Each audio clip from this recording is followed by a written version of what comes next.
What up, everybody? I'm back. Another episode.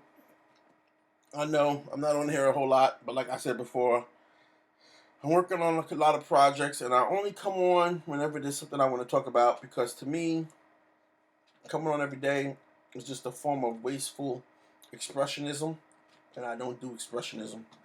So, if there's something interesting that I want to discuss and share with everybody, with everybody my views, then you will find me. I have been working on trying to do that series, like I said, where I basically go through all the apps that I use and point out the UX fails in the app. But I really haven't had time to focus on that because I'm just working on so many more projects that I have to correct. So it just seems baseless to go out and try to correct work that I don't have a no pun intended, I don't have a stake in, you know. But if I was to come on here regularly, that's what you would see every day. I would just go over the apps that I use for the day and show you where the UX failures are, and maybe somebody might hire me as a consultant. I don't know. I don't even know if I want to do any of that.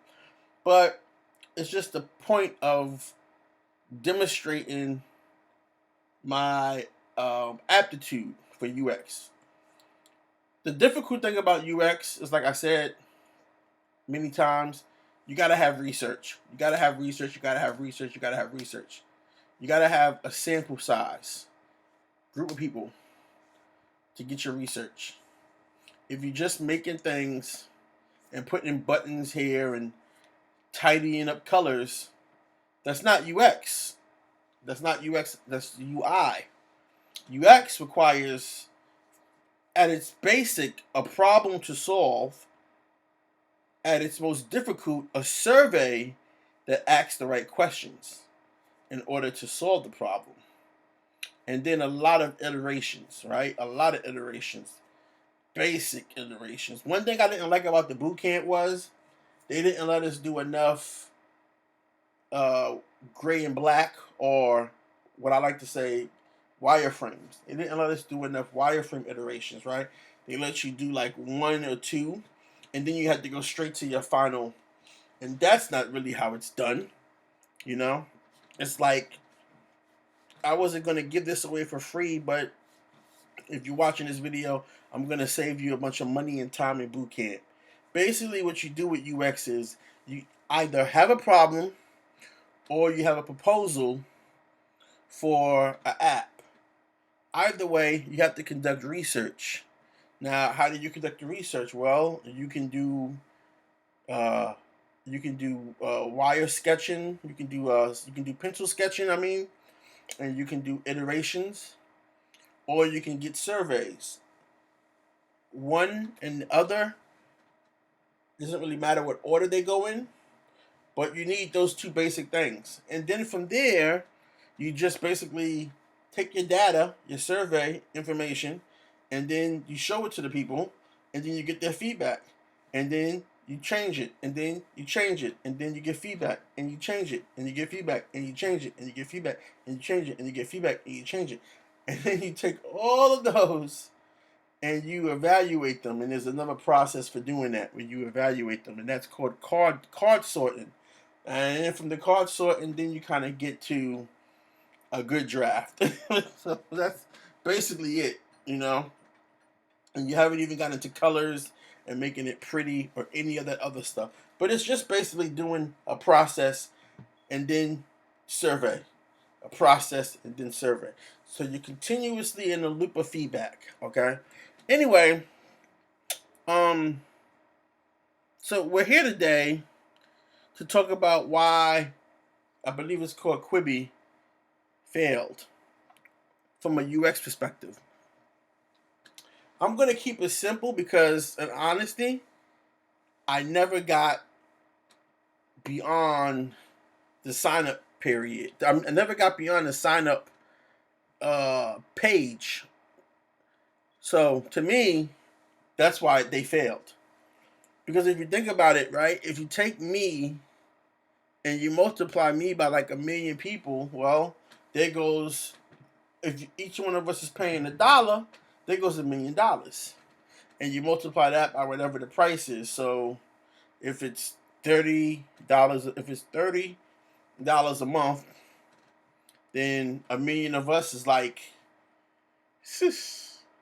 I don't know, what is that, like 30 billion? Something like that. It's a lot. But anyway, that's what happened, you know. Um, when you signed up, you had to use your phone. And after it did all this verification stuff, then you had to put in your payment information. Now, for me, I used 8 cards, bank cards, credit cards, every card I had in my wallet. Didn't take any of them. I tried PayPal. Didn't take my PayPal. And I knew my PayPal should work because there's always a lot of money in that. So I don't know what it was. If they had a pre-authorization cap. Sometimes they do that, but that would be kind of weird for this company to do that. To me, I find that really weird. Like they want to take $100 for your trial. It's only $14, so I don't even know. Maybe they had something like that going on where they were trying to convert people annually, and people got wind of it, and then a bunch of people canceled. I mean, they're not going to tell you that that's where they failed at, but that's what it probably could have been. Anyway, I didn't get past that part, so I don't know.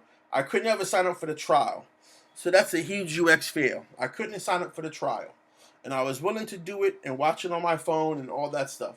But more importantly, not so much about not being able to sign up for the trial, it's that they didn't help me at all. They didn't reach out to me and say, hey, like an abandoned cart, right? Even Shopify has an abandoned cart. They didn't reach out to me and say, hey, let's complete you. Let's get you in a chat or on the phone with somebody who can help you get your trial started. They didn't even do that. And all I can think about is like if you raise $1.75 billion, which I really think there was more money raised than that, because that's just cash flow in Hollywood. I think he had more like $3 billion for operating costs. But anyway, if you have that much money and you can't get the basic part of signing up completed, it's like, oh my God, you're an amateur at this, you know? Like, what's going on here? Like, that's the basic thing, is to be able to convert people, to get them from trial to active subscriber. And I couldn't even sign up at all. I kid you not. It was like crazy. And I was so mad, I eventually just gave up. So that was a stressor. That was a stress point for me, right? I'm trying to give you my money and I can't. I'm gonna just stop. It's like I'm just gonna stop. So, that's why they failed. The other topic I want to discuss is I want to say, this is the problem with what's going on right now in tech, as far as venture capitalists go, as far as being a founder, especially if you're a founder that's a African American, and we don't get no access to capital, and here they are just throwing money away like it's the good old days of sending 50-pound bags of dog food through the mail. Yeah, that raised $100 million back in the day. So, it's like this is a prime example of what African American founders talk about, is that you have a good idea, a better one than this, and nobody wants to invest in you just because you're black, just because you're African American, and then failures like this get all the money. They can't even sign people up. They can't even convert people. Somebody was asleep at the wheel. They can't even convert people. And so, but they keep getting all the money. So many projects like this keep getting all the money, and they fail so badly, so quick. And then it's like everybody goes back into their turtle shell. Nobody wants to put money down on anything, and that hurts. And who's hurt by that? African American tech founders. That's who's hurt by that. But this is what I mean. I know the guy, Katz. He worked in He worked in Disney, Pixar, I believe, Katzenberg. He worked in a couple of, he worked in Hollywood. He's a Hollywood guy. Is he is he a yeah, he's a producer in Hollywood. He's definitely not a tech guy. He's definitely not a product manager. He's definitely not even understanding as a stakeholder, and which makes it even more incredibly difficult to source the right people. What goes into creating what is the heart of his project, because he's on the phone, an app. Now, somebody could have told him, "Hey, you don't really need an app. You could just use a what's the word? A responsive website." But anyway, and then you had another person. You had Meg Whitman, and she's CEO of Hewlett Packard. Okay, so I don't even see how. Now she's a tech person, but again, mobile is a different animal altogether, especially when it comes to making apps. We're not even really making apps no more, but I mean, when it comes to creating the app where the user experience is welcoming, fun, exciting, you know, easy flowing. Again, I don't know what the app looked like because I never got into it, but I can assume that because they failed, a lot of it had to do with the makeup of the app. That goes without saying. If your product is content, your delivery method is the app. If the app fails to be a good experience for the users, they're going to stop using it and you're going to go out of business. And that is the purpose of a UX designer. We design the apps to prevent that from happening. Okay? I see here they called themselves an over-the-top media service. So whatever that means, one thing I love is all this new jargon and stuff like that, right? All this new jargon and stuff they have coming out, crazy. But yeah, if you don't have a background in mobile devices and or making apps, I don't even know how you feel you're able to make that, or even know the right people to hire. And again, there we go, right? So you're not hiring the right people. You're probably hiring your friends or somebody, associates or associates of associates, right? You're not hiring the right people. I mean, it wasn't a total cascade and failure because I'm sure that they learned some things that they can share with other people in the future, possibly consult with them, make available the records they have. You still got the subscribers who stayed with them, the subscribers who tried it. So you got a lot of data that's valuable, which is really the most important thing, is that data, the stickiness of what they were doing. Is there a future for it? I think we might see Quibi again. I think we might see Quibi again. I wouldn't count Quibi out. I think we might see Quibi again. But right now, I just want to talk about how it failed. And so, my biggest thing was I couldn't even give them my money, no matter how hard I tried. And they didn't seem interested in wanting my money at all. So, there you go. But, again, like I said, this is what's going on, right? You don't have to be, if you understand, these are CEOs, these are shop callers. They not what's the word? That they're not coders, they're not developers, right?